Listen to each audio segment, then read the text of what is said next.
बिस्मिल्लाहिर्रहमानिर्रहीम। कुरान ही से हमको पता चलता है कि तौबा करने वाले जो लोग होते हैं उनकी तीन किस्में होती हैं। यानी तीन तरह के लोग होते हैं जो अल्लाह ताला से तौबा करते हैं। तो नंबर वन जो कैटेगरी में आते हैं ये वो लोग होते हैं जो अल्लाह ताला के अजाब से डर कर तौबा करते हैं, यानी अजाब इलाही से खौफ खाते हैं और अल्लाह ताला की तरफ रुजू करते हैं। और ऐसी तौबा जो है ना, अल्लाह ताला कहते हैं ये मोमिनों की सिफ्त है।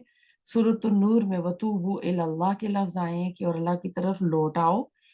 तो इन लोगों को जो खौफ होता है, जैसे ना कब्र का खौफ है कि कब्र में जमीन के ऊपर तो मैं सबके साथ हूँ, मैं जमीन से 5 फुट नीचे चली जाऊंगी तो वहां मैं अकेली होंगी, मुझे हर चीज का हिसाब किताब देना है। फिर अगर किसी का हक मारा है तो उसका खौफ है, किसी की गिबत की, झूठ बोला, सारी चीजें आ जाती हैं। फिर क्यामत के दिन खड़े होने का कि हर चीज अमाल नामे में मौजूद होगी। तो वो बंदा ना तौबा करता है कि मेरे अमाल नामे में कोई ऐसा गुनाह ना हो कि जो मुझे जन्नत जाने में रोक दे, या मेरे लिए अजाब का बायस बने। इसमें हम देखते हैं रसूलुल्लाह सल्लल्लाहु अलैहि वसल्लम के टाइम पे कबीला हामली की एक औरत थी, शादीशुदा औरत जिनसे जिना हो गया था। तो वो रसूलुल्लाह सल्लल्लाहु अलैहि वसल्लम के पास आती हैं कि मुझे ना रजम की सजा दो। तो आपने कहा कि जब बच्चा पैदा हो जाएगा, तो वो दोबारा बच्चे को लेकर आई और कहती है कि मुझे ये गुनाह सोने नहीं देता, मुझे हद लगा दें।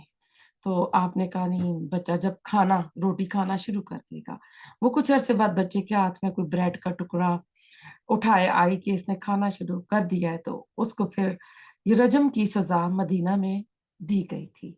तो ये जो होते हैं मोमनों की सिफ्त होती हैं जो दुनिया में जो अगर कोई गलती होगी तो उसकी सजा लेना कबूल करते हैं। वो नहीं चाहते कि कब्र और आखिरत का दिन उनके लिए भारी हो।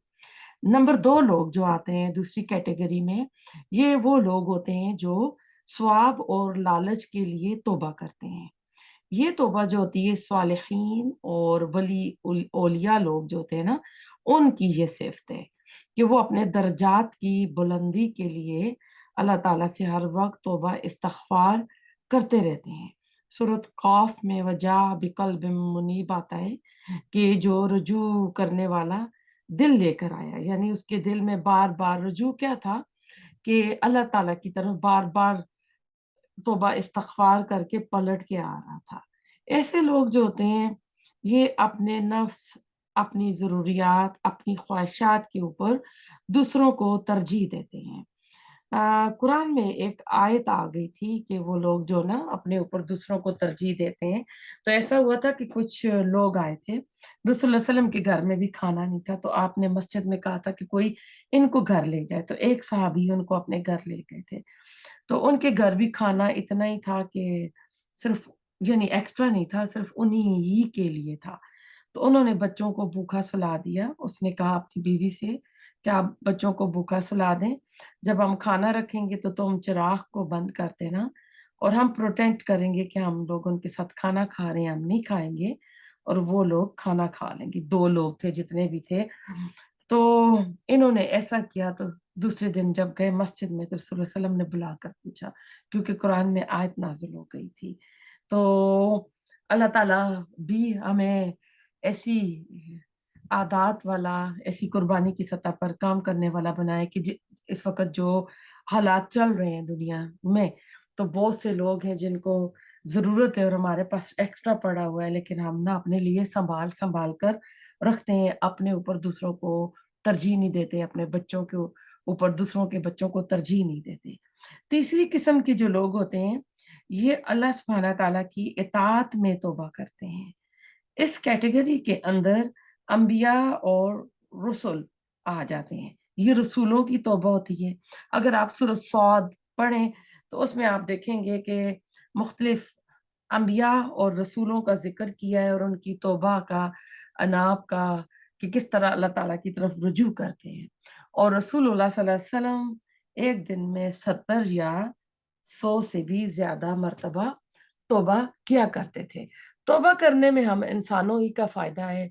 अल्लाह ताला की रहमतें आती हैं। हसन बसरी के पास लोग कुछ आए थे बंदे के, ایک نے کہا میرا کاروبار نہیں چلتا، مال کی تنگی ہے تو مجھے بتائیں میں کیا کروں؟ ان کو کہتے ہیں کہ تم توبہ استغفار کرو۔ دوسرا آ کے کہتا ہے کہ مجھے نرینہ اولاد چاہیے، میرا بیٹا پیدا ہو، اس کو بھی وہ کہتے ہیں کہ توبہ استغفار کرو۔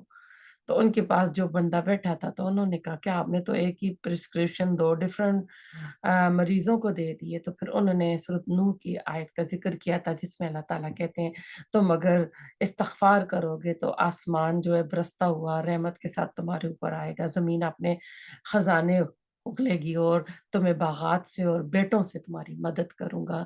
تو اللہ تعالیٰ ہمیں توبہ استغفار، سچی توبہ استغفار کرنے کی توفیق عطا فرمائے۔ اللہ ہم سے راضی ہو۔ ربنا تقبل منا انک انت السمیع العلیم وتب علینا انک انت التواب الرحیم۔